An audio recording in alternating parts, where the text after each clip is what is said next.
کہ میں محمد کسی کا حق کھانے نہیں آیا ہوں بلکہ حق دلوانے آیا ہوں۔ تو محبوب علیہ السلام کی زندگی کو دیکھا جائے کہ آپ علیہ السلام نے زندگی میں کبھی کسی پر ظلم نہیں کیا، کبھی کسی کو تکلیف نہیں دی، کبھی کسی کو ستایا نہیں ہے، کبھی کسی کا حق نہیں کھایا۔ تو آج ہمیں بھی چاہیے کہ ہم رسول اللہ صلی اللہ علیہ وسلم کی اطاعت کریں، رسول اللہ صلی اللہ علیہ وسلم کی زندگی جیسی ہم زندگی گزاریں۔ تو یہ جو ظلم ہوتا ہے، یہ ظلم جس طرح بھی انسان پر کیا جائے تو یہ ظلم ہوتا ہے، اور جس پر کیا جاتا ہے وہ مظلوم ہوتا ہے، اور یہ جو مظلوم کی بد دعا ہوتی ہے یہ فوراً قبول ہو جاتی ہے، یہ اللہ پاک کے ہاں ضرور قبول ہوتی ہے۔ تو محبوب علیہ السلام نے جب حضرت معاذ بن جبل رضی اللہ تعالی عنہ کو یمن کا گورنر بنا کر بھیجا تو آپ علیہ السلام نے یہی ان کو نصیحت کی کہ معاذ مظلوم کی بد دعا سے بچنا۔ یہ جو مظلوم کی بد دعا ہوتی ہے، ایک روایت میں ہے کہ اللہ پاک اس کی بد دعا کو بادلوں سے اوپر اٹھا لیتے ہیں اور آسمان کے دروازے کھول لیتے ہیں۔ کیا مطلب؟ یعنی اللہ پاک مظلوم کی بد دعا کو ضرور قبول فرماتے ہیں۔ یہ جو مظلوم ہوتا ہے اور یہ اللہ پاک سے اپنا حق مانگتا ہے، اور اللہ پاک کسی کا حق روکتے نہیں ہیں۔ تو یہ محبوب علیہ السلام نے ہمیں تربیت دی ہے کہ کسی پر ظلم نہیں کرنا۔ ہاں، ہم کسی فاجر پر بھی ظلم کریں، کسی فاسق پر ظلم کریں، البتہ کسی کافر پر بھی ظلم کریں، اگر وہ مظلوم ہے تو اللہ پاک اس کی دعا کو بھی سنتے ہیں، اس کی دعا کو بھی قبول فرماتے ہیں۔ ہاں، دعا یہ ضروری نہیں ہے کہ دعا فوراً قبول ہو جائے، ہاں قبول ضرور ہوتی ہے، چاہے لیٹ ہو، اللہ پاک قبول ضرور فرماتے ہیں۔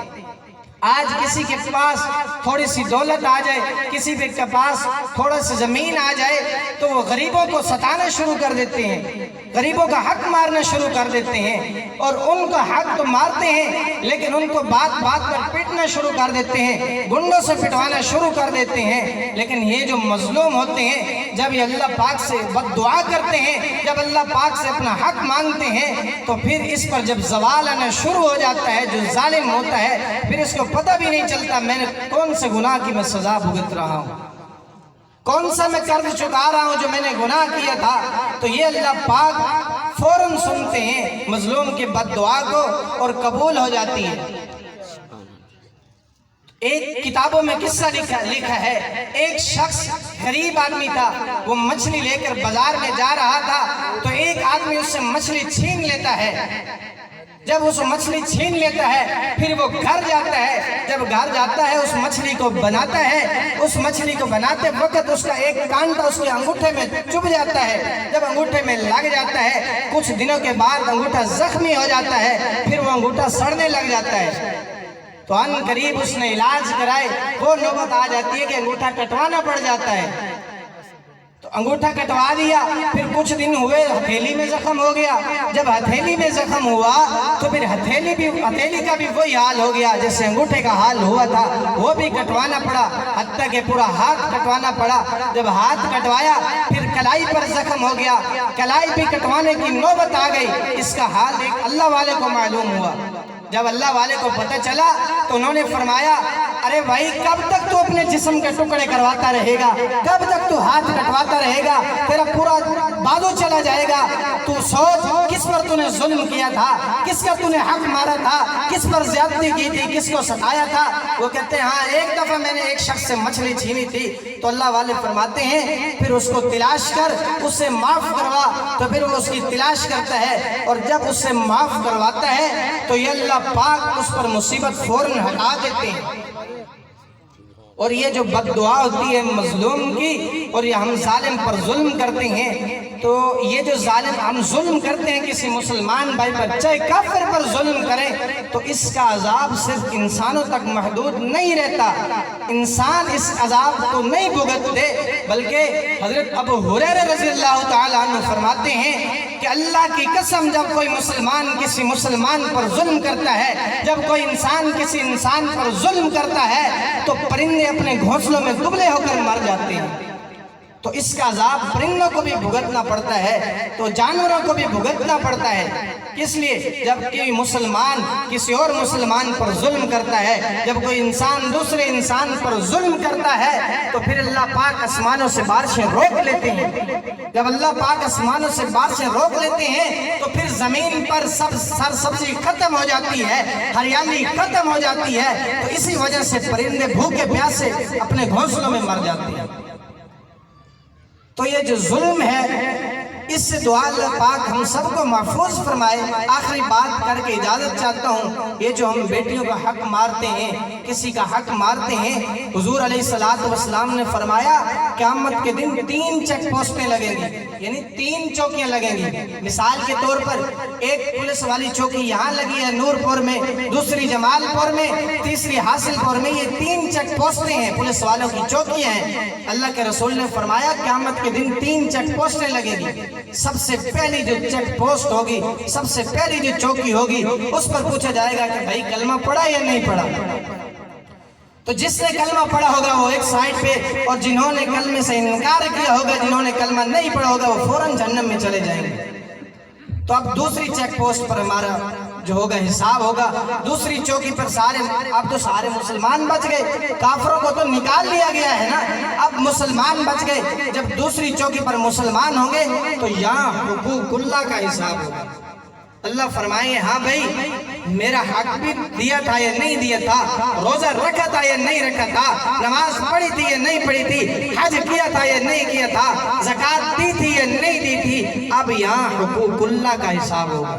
حضور علیہ السلام نے فرمایا جب یہ دوسری چیک پوسٹ پر جائیں گے تو یہاں سے بھی اکثر مسلمان پاس ہو جائیں گے، یہاں سے بھی اکثر مسلمان گزر جائیں گے، کیونکہ حقوق اللہ ہے۔ اللہ پاک تو اپنا حق معاف کر دیں گے، وہ تو قادر ہیں، وہ معاف کر دیں گے، لیکن یہ نہیں ہے کہ ساروں کو معاف کر دیں گے۔ محبوب علیہ السلام نے فرمایا یہاں سے اکثر مسلمان پاس ہو جائیں گے۔ اب یہ جو تیسری چیک پوسٹ آئے گی، یہاں حقوق العباد کا حساب ہوگا، بندوں کا، مسلمانوں کا، مسلمانوں سے حقوق کا حساب ہوگا۔ کیا تو نے ہمسایوں کے ساتھ اچھا سلوک کیا تھا یا نہیں کیا تھا؟ کیا تو نے محلے میں اچھا سلوک کیا تھا یا نہیں کیا تھا؟ یا حقوق العباد کا حساب ہوگا۔ تو ایک بندہ آئے گا کہے گا یا اللہ اس نے یا اللہ مجھے پر ظلم کیا تھا، میرا حق مارا تھا، یہ میری زمین ماری تھی، یا اللہ مجھے اس سے میرا حق لے دے۔ تو اللہ پاک حق لے دیں گے، اس لیے تو قیامت رکھی اللہ پاک نے۔ یہاں بندے ظلم کر جاتے ہیں، یہاں حق چھین دیتے ہیں، یہاں مظلوم کو، غریبوں کو ظالم ظلم کی چکی میں پیستے ہیں، لیکن وہاں اللہ پاک کی عدالت میں بھی پیش ہونا ہے ہم نے، اللہ پاک کی عدالت بھی تو لگنی ہے نا۔ تو اب ایک بیٹی آئے گی، ہم تو بیٹیوں کا حق دیتے ہی نہیں ہیں، ایک بیٹی آئے گی کہے گی یا اللہ مجھے میرے باپ سے حق لے دیں۔ وہاں بیٹی نہیں جانے گی کہ یہ میرا باپ ہے، باپ بیٹے کو نہیں جانے گا، بیٹا ماں کو نہیں جانے گا۔ یہ قیامت کا دن ہوگا، سارے نفس و نفسی کے عالم میں ہوں گے، تو سارے وہ کہے گی بیٹی یا اللہ میرے باپ سے میرا حق لے دے۔ تو باپ اس کا کہے گا بیٹی میں نے تیری خاطر دن رات ایک کیا تھا، محنت کی تھی، میں نے تیری خاطر مشقت برداشت کی، تیرے پالنے کا بندوبست کیا، میں نے خود سردیوں کی ٹھٹھرتی راتوں میں، گرمیوں کے دنوں میں میں نے تیری خاطر کمایا اور تیرے لیے جہیز کا بندوبست کیا، پھر میں نے تیری خاطر محنت مشقت کی، پھر میں نے تیرے لیے اچھا لڑکا ڈھونڈا، پھر میں نے تیری شادی کی، تو میری بیٹی تو مجھے اپنا حق معاف نہیں کرتی۔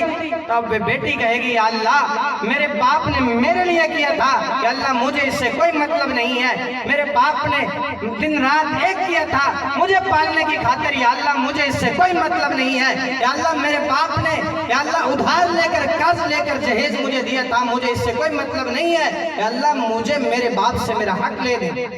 تو اللہ پاک فرمائیں گے اسے معاف کر دے، وہ کہے گی نہیں یا اللہ میں نہیں معاف کر سکتی، تو اللہ پاک جنت کے پردے ہٹائیں گے۔ جب اللہ پاک جسے معاف کرنا چاہیے ان کے لیے ہے، تو اللہ پاک جنت کے پردے ہٹائیں گے۔ اب اللہ پاک کہیں گے بتا حق لینا ہے یہ جنت، اب آپ بتائیں جو جنت دیکھ لے وہ کسی اور چیز کی ڈیمانڈ کر سکتا ہے؟ نہیں، تو وہ کہے گی یا اللہ مجھے جنت چاہیے۔ اب اللہ پاک اسے کہیں گے کہ پہلے اپنے باپ کا حق معاف کر، پھر وہ حق معاف کرے گی تو پھر اللہ پاک دونوں کو جنت میں داخل کر دیں گے. یہ ان کے لیے ہے جن کو اللہ پاک معاف کرے. تو میرے بھائیوں سارے کوشش کریں گے نہیں انشاءاللہ ہم حقوق اللہ بھی پورے کریں گے, حقوق العباد بھی پورے کریں گے. دعا ہے اللہ تبارک و تعالی ہمیں حقوق اللہ اور حقوق العباد پر پورا اترنے کی توفیق عطا فرمائے اور اس بابرکت محفل کو اپنی بارگاہ میں قبول و منظور فرمائے. وآخر دعوانا ان الحمدللہ رب العالمین.